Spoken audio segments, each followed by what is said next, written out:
यार if you are scared of the puncture ना, then my suggestion is please stay at home. ये बहुत ही एक ऑनेस्ट स्टेटमेंट दिया है मैंने, और आज तक किसी के साथ भी ये इशू नहीं आया कि फॉल पे उसकी चैसी क्रैक हुई हो। आप मेरी बाइक की भी चैसी देख सकते हैं।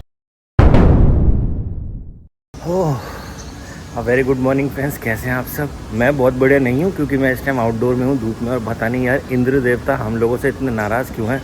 दिल्ली में परसों बारिश हुई है, कल थोड़ी सी हुई है, ग्रेटर नोएडा में एक बूंद तक नहीं पड़ी। और पूछो मत भाई, मतलब इतनी गर्मी ना, इतनी गर्मी पिछले साल तो नहीं पड़ी ना, उससे पिछले साल पड़ी, इस बार कुछ ज़्यादा ही गर्मी पड़ रही है।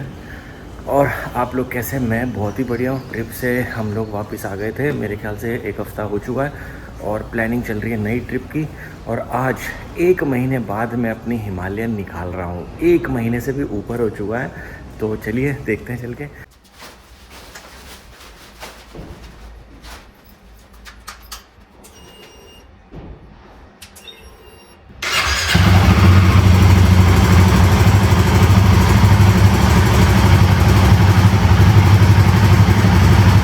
Single self start after near about 45 days. चलो जी चलते हैं। बहुत दिन बाद बाइक को निकाला है, मतलब जैसे कहते हैं ना कि इतनी खुशी हो रही है कि क्या बताऊं। भैया गेट खोल दो जल्दी से। ओए नहीं खुल रहा, खुल गया। ये भी देख रहे हैं कि बड़े दिन बाद बाइक निकाली। ओहो, लग तो रहा है भाई बारिश का मौसम सा बन रहा है, मगर देखो अगर हो जाती है शाम तक तो we all will be very thankful to the Almighty. भाई हमारी तो छोड़ो ना, जो लोग बाहर काम कर रहे हैं आउटडोर में, लेबर और बाकी सब लोग, उन लोगों की तकलीफ़ बहुत ज़्यादा है। हम तो फिर भी थोड़ी देर बाद एसी में जाके बैठ जाएंगे। जो मेहनत कर रहे हैं बाहर, जो ट्रैवल कर रहे हैं, उनसे पूछो भाई। बाकी ओहो हो भाई, बगीरा अपना फिर से आ चुका है, और भाई क्या कहने, इसके क्या स्मूथनेस आई है बाइक में, क्योंकि इसकी अपनी सेकंड सर्विस हो चुकी थी। मैंने एक वीडियो बनाया था कि आप स्मूथनेस को कैसे इंक्रीज़ कर सकते हैं, वो हम रेगुलरली फॉलो करते हैं। अपनी बाइक पे तो करेंगे, जब आपको बताएंगे तो अपनी पे क्यों नहीं करेंगे यार।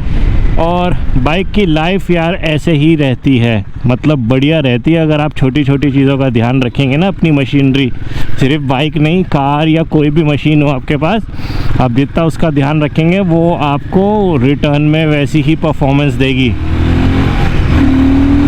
देखो क्या थ्रॉटल रिस्पॉन्स आ रहा है यार, बहुत ही उम्दा, बहुत ही उम्दा। चलो जी चलो, अभी थोड़ी सी राइड करते हैं आज, क्योंकि बाइक को जब भी आप ट्रिप पे ले जाते हैं उससे पहले ये एडवाइजेबल रहता है कि एक छोटी सी राइड, चाहे आप सिटी में मारे चाहे कहीं पे, थोड़ा सा अपनी बाइक के साथ वापस से सिंक में आ जाइए। वैसे तो इसका अपना रिश्ता इतना अटूट है कि ये टूटता नहीं है, चाहे कितना भी गैप आ जाए, मगर फिर भी सारी चीज़ें चेक करने के लिए कि ब्रेक्स कैसे काम कर रहे हैं और आपका क्लच कैसा काम कर रहा है, बाइक कोई ज़्यादा दिक्कत तो नहीं दे रही, tyre pressure, everything you need to check before leaving for the trip. हाँ जी, तो yes, good news for you all, हम लोग निकल रहे हैं कल या परसों। अब शायद मैं सोलो जाऊं या शायद हम डुअल जाएंगे, मतलब 2 लोग जाएंगे। अब जा कहाँ पे रहा हूँ ये आपको ट्रिप स्टार्ट होने पे ही बताऊंगा। ऐसी जगह है, मतलब मेरे पास शब्द नहीं है उस जगह के लिए, मतलब वहाँ पे जाके आदमी खो जाता है, बिल्कुल खो जाता है। अगर कोई गेसेस हैं तो कमेंट्स में ज़रूर बताना, और अगर नहीं है तो भी बताना भाई साहब। मतलब इस जगह पे मैं जाने का ट्राई कर रहा हूँ 3 साल से, मगर नहीं जा पाता किसी न किसी रीज़न की वजह से। मगर इस बार यस, वी आर गोइंग या I am going, but Bagheera is definitely going. अभी थोड़ा सा मज़ा लेते हैं, क्योंकि यार बहुत दिन बाद बाइक पे बैठा हूँ। वाह, ओहो हो भाई, जब हिमालयन अपने पास है तो क्या डर है किसी भी चीज़ का। ऑफ रोड यहाँ पे बहुत तगड़ा है जहाँ पे मैं जा रहा हूँ, और बहुत ही डेडली ऑफ रोड है।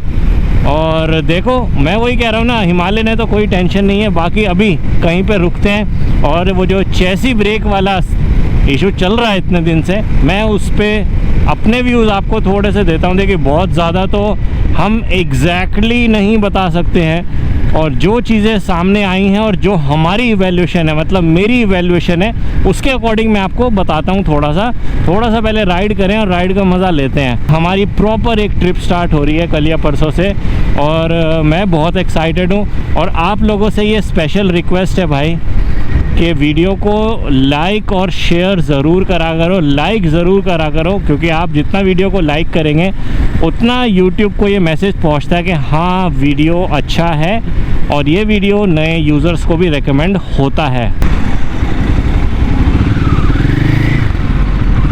भाई ये स्कॉर्पियो में इंडिकेटर भी दिए महिंद्रा वालों ने,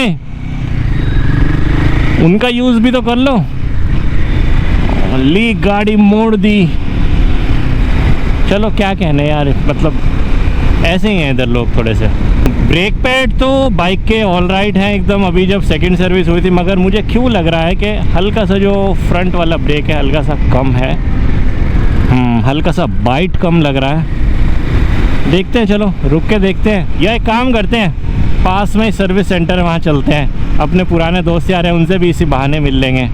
वैसे तो मैं खुद देख सकता हूँ इसको, मगर क्यों भाई, क्यों दिमाग लगाना, चलो ना सर्विस सेंटर जब है तो। बस सर्विस सेंटर तो बहाना है, पुराने दोस्त हैं उधर, उनसे मुलाकात भी हो जाएगी।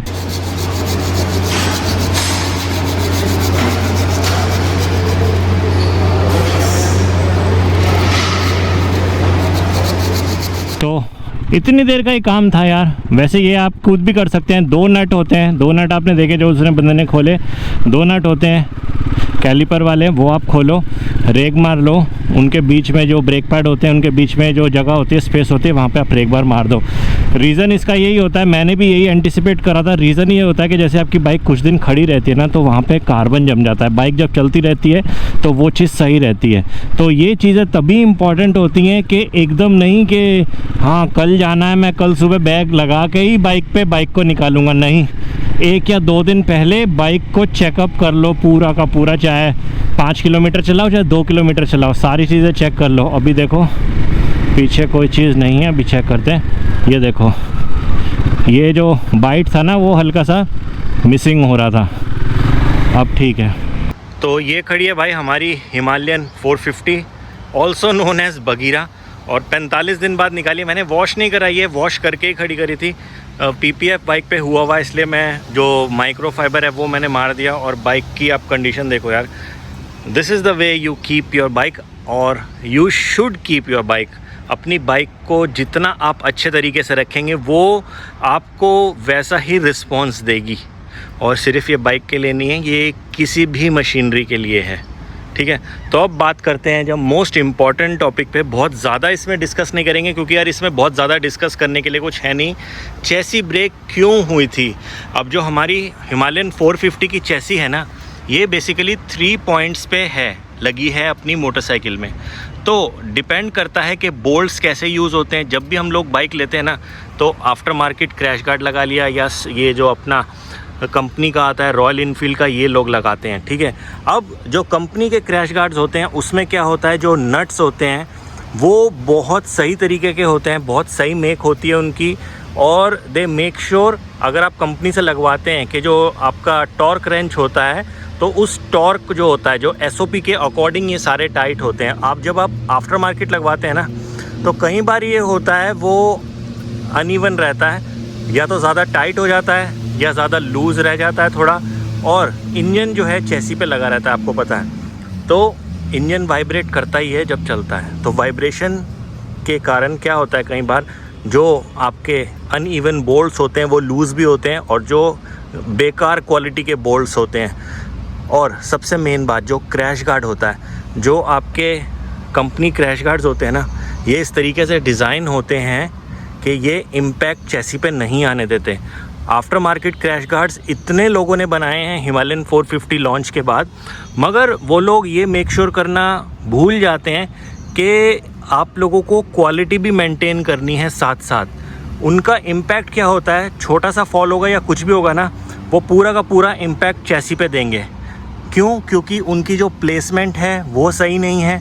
एक कंपनी का तो क्रैश गार्ड मैंने ऐसा देखा है कि उसमें खाली 2 पॉइंट्स पे वो टाइट हुआ है, अब उस केस में क्या होता है ना, जब वो बाइक फॉल होगी तो पूरा का पूरा ज़ोर है वो चेसी पे आएगा। 50,000 के आसपास हिमालयन अब तक बिक चुकी हैं, ठीक है।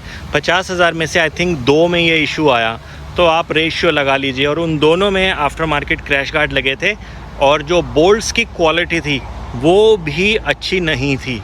मैं हमेशा अपने वीडियोस में, जो एसेसरीज़ के वीडियोस होते हैं, यही बोलता हूँ कि यार जब भी आप क्रैश गार्ड्स या कोई भी एसेसरीज़ लगवाते हैं, मतलब कोई फोर्सफुली नहीं है, मगर कोशिश यही रहनी चाहिए कि जो कंपनी की चीज़ें होती हैं, जो स्पेसिफ़िकली इस बाइक के लिए बनी हैं, वो आप लगवाएं तो ठीक रहता है।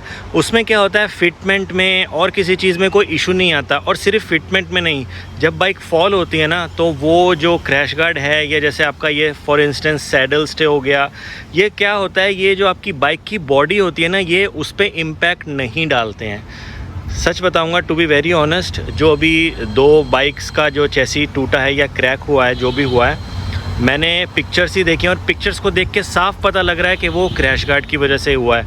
अब इसमें काफ़ी सारे लोग ये बोलते हैं कि आप कंपनी को डिफेंड कर रहे हैं। नहीं यार, कंपनी को डिफेंड करने की कोई बात नहीं। आप खुद देखो, 50,000 हिमालयन सेल आउट हुई हैं, उस 50,000 में से 2 बाइक में ऐसा हुआ है, और उन दोनों बाइक में आफ्टर क्रैश गार्ड लगे थे, after market I mean to say, और जो बोल्ट्स की क्वालिटी है वो भी अच्छी नहीं थी। तभी आप कभी भी लगवाएं तो you make sure that the quality is good. जो क्रैश गार्ड आप लगवा रहे हैं, उसके जो आपके माउंट्स है वो देखिए कि कितनी जगहों पे माउंट हो रहा है, और जो बोल्ट्स की क्वालिटी है वो देखिए, और देखिए कि वो जो बोल्ट्स टाइट करते हैं वो कितने टॉर्क पे टाइट होते हैं।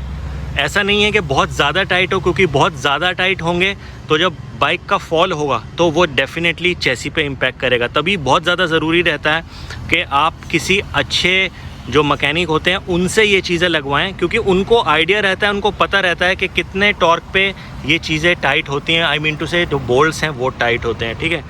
आपको एक इंस्टेंस और बताता हूँ। 2 महीने पहले मैं एक सामान लेने के लिए गया था एक शॉप पे, मतलब बाइक का सामान लेने के लिए। मैं शॉप का नाम नहीं लूँगा। वो क्रैश गार्ड लगा रहे थे, ब्रांड का नाम बता देता हूँ, M से शुरू है। और ये जो बोल्ट्स होते हैं ना, उनका एक बोल्ट इधर उधर हो गया। तो जो मैकेनिक था, उस बंदे ने क्या करा, अपना जो बोल्ट्स का डब्बा होता है उसमें से एक बोल्ट निकाला और खटखट करके उसको टाइट कर दिया। अब देखिए, ऐसी ही चीज़ें होती हैं। कई बार जो मैकेनिक है उसकी गलती है, कई बार जो प्रोडक्ट है वो रॉन्ग है, कई बार बोल्ट्स आपको देखने पड़ते हैं। तो काफ़ी सारी चीज़ें होती हैं, तो डायरेक्टली हम लोग कंपनी को ब्लेम नहीं कर सकते। फिर से मैं कहूँगा, इसमें मैं कंपनी को डिफेंड नहीं कर रहा हूँ, मैं आपको रियलिटी बता रहा हूँ। मैंने इस बाइक पे इतना ऑफ रोड करा है, आप लोग सोच भी नहीं सकते, और आगे भी अभी करूँगा। हमारा एक पूरा ग्रुप है जिसके पास हिमालयन 450 है। मोस्टली उसमें लोगों ने जो रॉयल इनफील्ड के क्रैश गार्ड्स हैं वो लगवा रखे हैं, और उन लोगों के फॉल होते रहते हैं, क्योंकि वो भाई एडवेंचर लवर्स हैं। और आज तक किसी के साथ भी ये इशू नहीं आया कि फॉल पे उसकी चेसी क्रैक हुई हो। आप मेरी बाइक की भी चेसी देख सकते हैं, फुल इंटैक्ट है, फुल इंटैक्ट, कहीं पे कोई दिक्कत नहीं है, और आई होप कोई दिक्कत आनी भी नहीं चाहिए। अब जो ये चेसी होती हैं और बाकी कंपोनेंट्स होती हैं, ये सारे वेंडर्स के थ्रू बनती हैं। रॉयल इनफील्ड के डिफरेंट वेंडर्स हैं जो ये चीज़ें बनाते हैं, ठीक है। तो वेंडर जब एक चीज़ बना रहा है तो वेंडर को भी क्वालिटी मेंटेन करनी होती है, वेंडर से क्वेश्चन पूछा जाता है। अब ऐसा नहीं है कि वो जो 2 चेसी टूटी हैं वो किसी अलग वेंडर ने बनाई थी, बाकी किसी अलग ने बनाई थी। ये 1 या 2 वेंडर होते हैं, यही बल्क में सामान बनाते हैं, और क्वालिटी मेंटेन करना बहुत इम्पॉर्टेंट रहता है इन लोगों के लिए, क्योंकि कुछ भी होता है ना, क्वेश्चन होता है, पूरी इंक्वायरी होती है। तो इस चीज़ को आप भूल जाइए कि जो बातें चल रही हैं कि रॉयल इनफील्ड ने ऐसी चेसी बनाई है, नहीं। अगर रॉयल इनफील्ड ने ऐसी चेसी बनाई होती ना, तो हमारी बाइक की भी टूट गई होती। और जो 48,998 हिमालयन सोल्ड आउट हुई है ना, उनमें से भी काफ़ी की टूटती।